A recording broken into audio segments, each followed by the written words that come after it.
Good morning, listeners. Welcome back to Energy Group Radio. Today we have a very special guest. Her name is Kat Coles. She's the lady who owns the Cinnabon. She's going to tell us about the most important things of leadership, business, and stuff like that. Hello, Mrs. Kate Coles. How are you today? Hi Hiba, I'm good thanks. How are you? Our first question is, what advice would you give to young women who want to succeed in the workplace? I would say the following piece of advice I gave last time was helping others, being curious, assuming positive intent, and so forth. Businesses are made of people, so ultimately it's a social experience, and those tips are about being able to serve and work with people productively and remain in a constant open state of learning and evolution. Do you think women feel intimidated in business? No, I think humans, certainly, can occasionally feel intimidated in any situation, including businesses.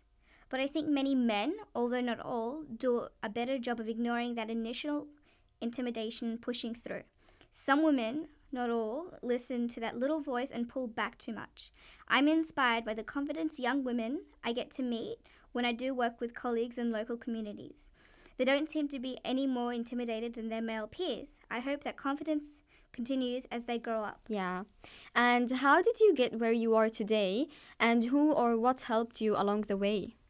I learned valuable lessons from my mother, who made tough decisions as a leader of the family to give us a better life. She taught me to ask, if not me, then who? If not now, then when? She helped me develop a figure it out and make it happen attitude that I will apply today. Many great people gave me a shot when I was young and inexperienced. They believed in me, and I didn't want to let them down, so I worked my ass off.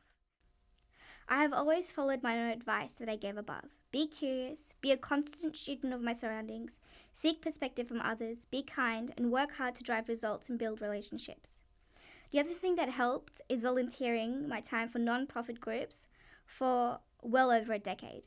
A leadership experience I have received in these organizations and the sense of calm and perspective I have gained from doing humanitarian work in Eastern Africa is priceless. What have you learned about leadership, entrepreneurship, and mentoring others?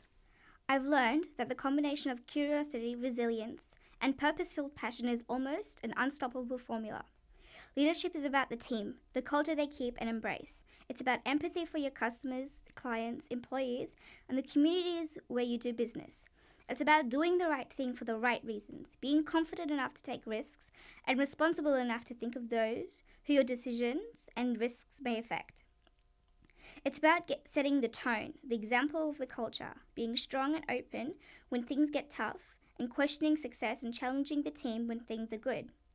All of these things translate to creating a culture where people work to achieve mutually beneficial goals that delivers profits and progress. I have learned from my mom, from international travel, and from my own evolution that you can always redefine yourself, a brand, a company, or a community.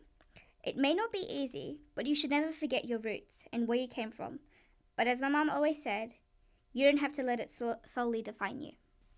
Thank you, Mrs. Kate, for coming. It was our pleasure for you to have you in the radio as a guest. Thank you for having me today. And thanks a lot for our listeners. Tomorrow we're gonna have a new guest.